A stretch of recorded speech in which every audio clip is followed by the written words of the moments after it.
But a potent legend was born, that the Arabs would stand and fight, and that the Israelis were not invincible.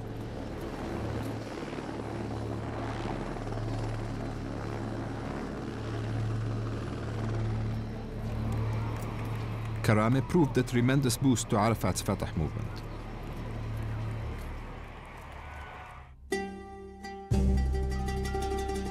Thousands of volunteers flocked to Palestinian guerrilla camps, while Arabs across the Middle East donated funds and supplies to these fighters.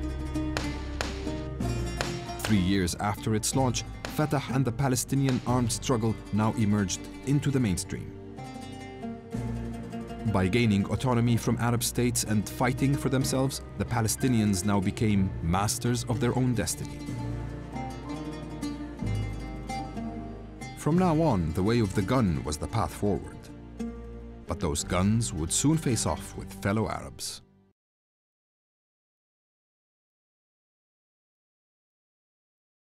A history of guerrilla warfare, a place on the global stage. The PLO gaining strength, their revolutionary zeal knowing no bounds. But did a series of violent acts by their splinter groups damage the Palestinian cause, or ensure its survival?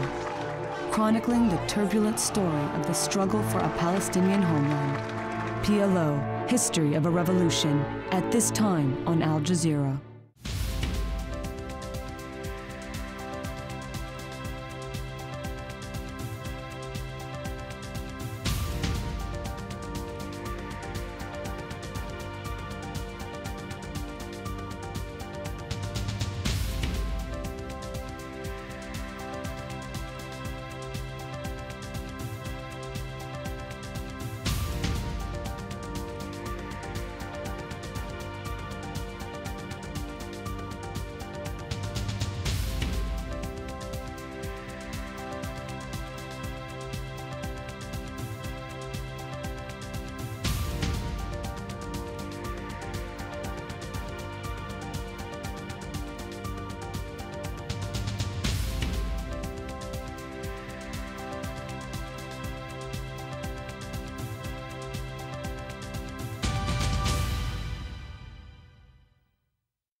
Without context, words can lose their meaning.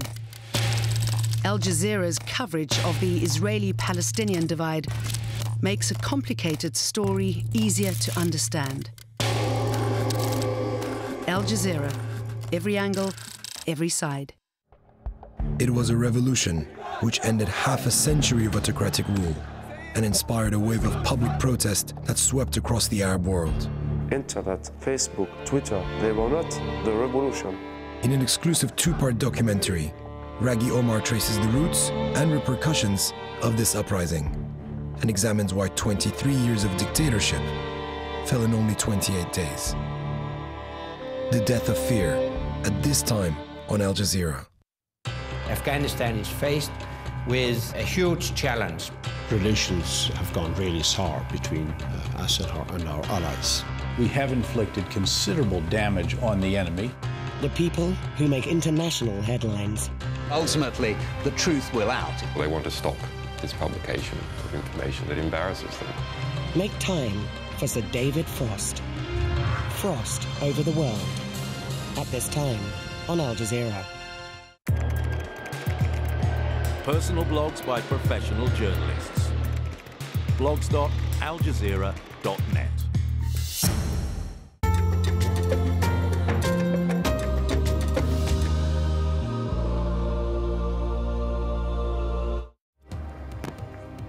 The fight for Libya. Gaddafi's forces bomb rebel forces from land and air.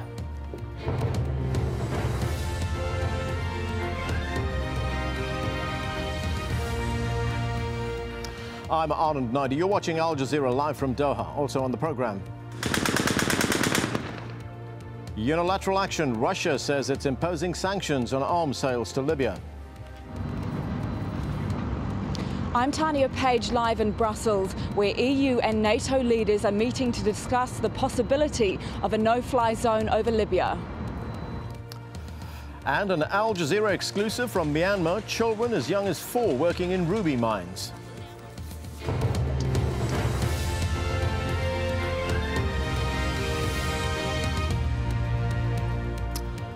Heavy fighting is continuing in Libya between pro and anti-Gaddafi forces trying to claim and reclaim territory.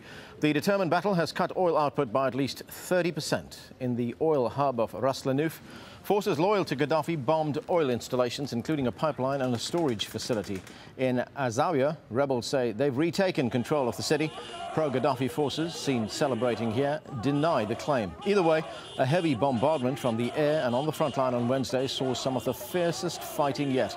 Doctors say dozens were killed. But in the northern coastal oil port city of Bin Jawad, rebels were not able to hold off the Libyan troops, pushed back by a heavy attack from the sea. But back to Ras Lanuf, where Al Jazeera's Jackie Rowland travelled to the front line. The attack comes from the sky. Pro-Gaddafi forces unleash a savage counter-offensive against the town of Ras Lanuf. Rebel fighters on the ground are sitting targets. They're vulnerable and they know it. Gaddafi's bombers have hit an oil storage depot about 10 kilometres to the west. Even from Ras Lanuf, the damage is tangible. We want to take a closer look, so we hitch a ride on the back of a pickup truck. We're not the only ones racing west. Rebel fighters are moving up to the front line. And on the roadside, a reminder of the grim tally of dead and injured. Medics prepare to take the wounded back to Ras Lanuf. Allahu Akbar! Allahu Akbar! Allahu Akbar! Allahu Akbar! The columns of smoke loom ominously on the horizon. We move closer. Well, it does appear to be some kind of an oil installation. And as we approach it, we can see that the bombers have hit it in 3 different points. And this closest point here, we can actually see the flames. About 500 metres away as well, we can hear the rebels are firing mortars up into the air, where the Gaddafi bombers are still circling overhead. They drop another bomb inside the fence of the oil storage depot. Gaddafi's forces are clearly targeting this facility. The rebels fire multiple rocket launchers. Their target, not the warplanes, but rather a small group of pro-Gaddafi troops on the ground. Those troops are firing mortars from beneath the oil depot. They appear to be outflanked by the rebels. And all the time, the dense smoke rises, turning the afternoon into a premature night.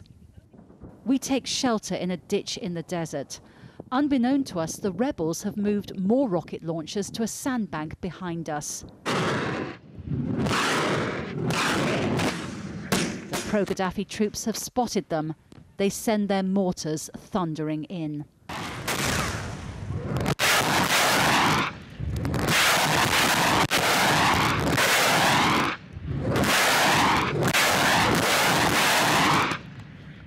Guys, we have to go. We have to get out of